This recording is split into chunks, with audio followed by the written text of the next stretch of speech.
ആപ്കി അദാലത്തിൽ central minister സ്മൃതി ഇറാനിയുടെ മേലുള്ള കുറ്റാരോപണം ഇവർ പ്രതിപക്ഷ നേതാക്കന്മാരെ കളിയാക്കുന്നു എന്നതാണ്.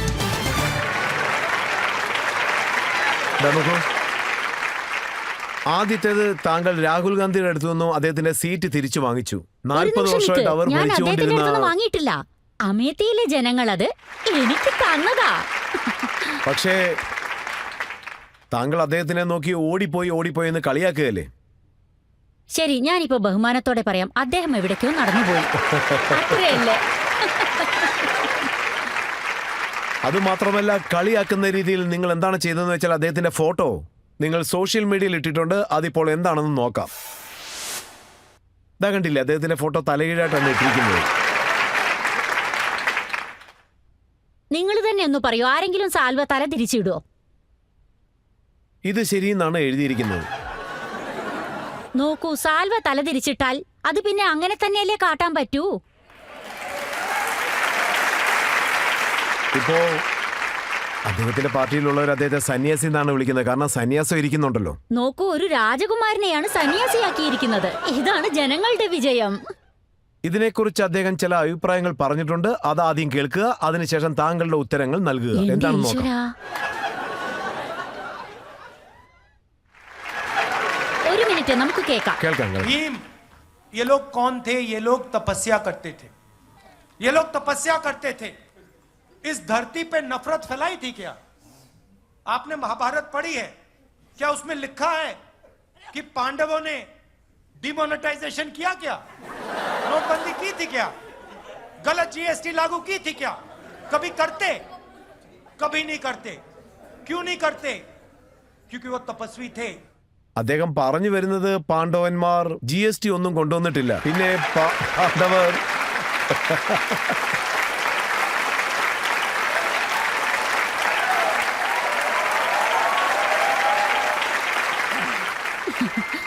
എന്താ ഇത്?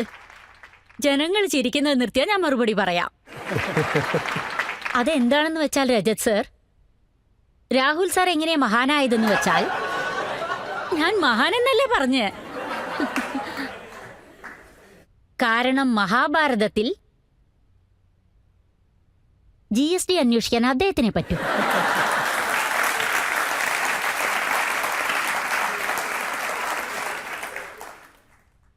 ഗീതോപദേശം അദ്ദേഹം ശ്രദ്ധിക്കാതെ പാണ്ഡവർക്ക് അല്ലെങ്കിൽ കൃഷ്ണനു മാത്രമേ ഈ നോട്ട് നിരോധനത്തെപ്പറ്റി പറയാൻ പറ്റൂ എന്ന് ഞാൻ വിചാരിക്കുന്നു. പക്ഷേ നിങ്ങളെല്ലാവരും ഇപ്പൊ ചിരിക്കുന്നുണ്ടല്ലോ. നിങ്ങളൊരു കാര്യം തീർച്ചയായും ശ്രദ്ധിക്കണമെന്നാണ് ഞാൻ പറയുന്നത്. ആരുടെ ക്ലിപ്പിംഗ് ആണോ ഇപ്പോൾ നിങ്ങൾ കണ്ടത്?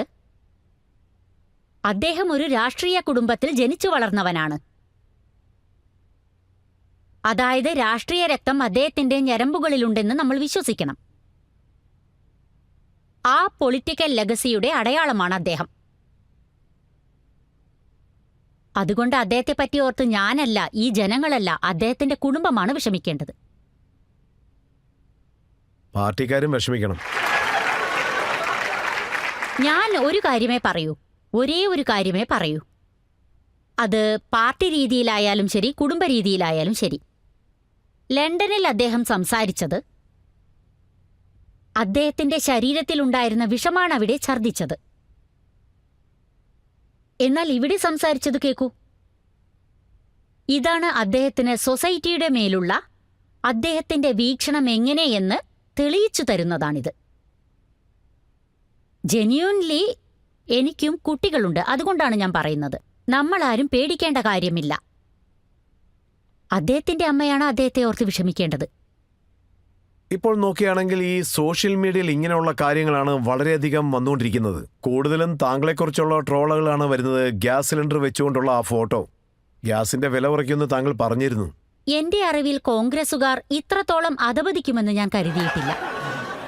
കാരണം കോൺഗ്രസ് കമ്മിറ്റിക്കാർക്കിടയിൽ ആരാണ് അടുത്ത നേതാവായി വരേണ്ടതെന്ന് അവർക്കിടയിൽ തന്നെ കോൺഗ്രസ് ഇലക്ഷൻ നടത്തുകയാണ്.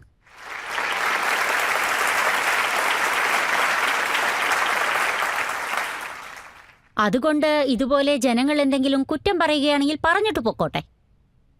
ചില കോൺഗ്രസ് നേതാക്കന്മാർ എന്നെ വ്യക്തിപരമായി തന്നെ അറ്റാക്ക് ചെയ്തിട്ടുണ്ട്. അങ്ങനെ ചെയ്തവർക്കാണെങ്കിൽ ഗാന്ധി കുടുംബം പ്രമോഷനും നൽകുന്നു. ഞാൻ ഒരു കാര്യമാണ് പറയാൻ ആഗ്രഹിക്കുന്നത്. ഇത് ചില കോൺഗ്രസ് നേതാക്കന്മാർക്ക് തോന്നുന്നില്ലേ? എന്നെക്കുറിച്ച് എന്തെങ്കിലും വൃത്തികേട് പറഞ്ഞാലോ എന്തെങ്കിലും കാർട്ടൂണുകൾ വരച്ചിട്ടാലോ നിങ്ങൾക്ക് പ്രമോഷൻ കിട്ടുന്നുണ്ടെങ്കിൽ ധാരാളമായി ചെയ്തോളൂ. അല്ല, ഞാൻ എന്താണ് പറഞ്ഞത് വെച്ചാൽ നിങ്ങൾക്കൊന്ന് ചില മൂഡുകളുണ്ട്, അത് നിങ്ങൾ സോഷ്യൽ മീഡിയയിൽ അങ്ങനെ തന്നെ ഇടുന്നു.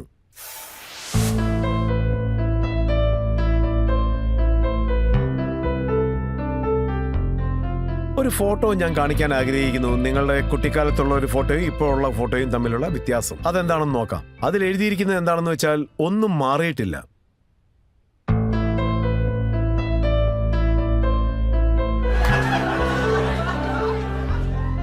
അതേ ദേഷ്യം, അതേ റിയാക്ഷൻ. എന്താന്നേ എനിക്ക് എന്നെ കളിയാക്കിക്കൂടെ? Because I know I am not political joke.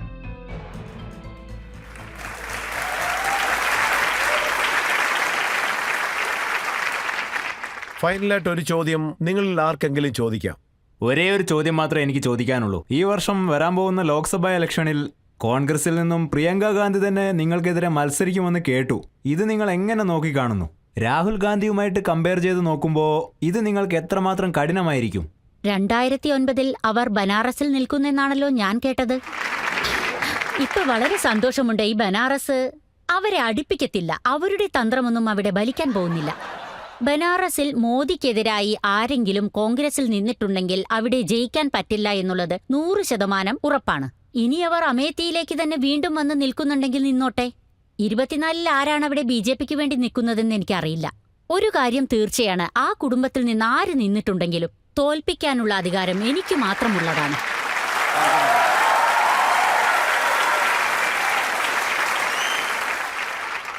അന്ന് ആ ദിവസം ഇപ്പോഴും എനിക്ക് നല്ലതുപോലെ ഓർമ്മയുണ്ട്. ലക്നൌവിൽ രജത് ശർമ്മ സാർ ആപ്കി അദാലത്തിനു വേണ്ടി ഒരു ഓഡിറ്റോറിയം തന്നെ നിർമ്മിച്ചേക്കൂ. എന്നാലേ എനിക്ക് എന്റെ ആപ്കി അദാലത്ത് ഷോ ലക്നൌവിൽ വെച്ച് നടത്താൻ പറ്റൂ എന്ന് പറഞ്ഞു. 40 വർഷത്തിനു ശേഷം ഞങ്ങൾ അവിടെ ഒരു ഓഡിറ്റോറിയം നിർമ്മിക്കും. നിങ്ങളെ അവിടെ വെച്ച് കാണാം.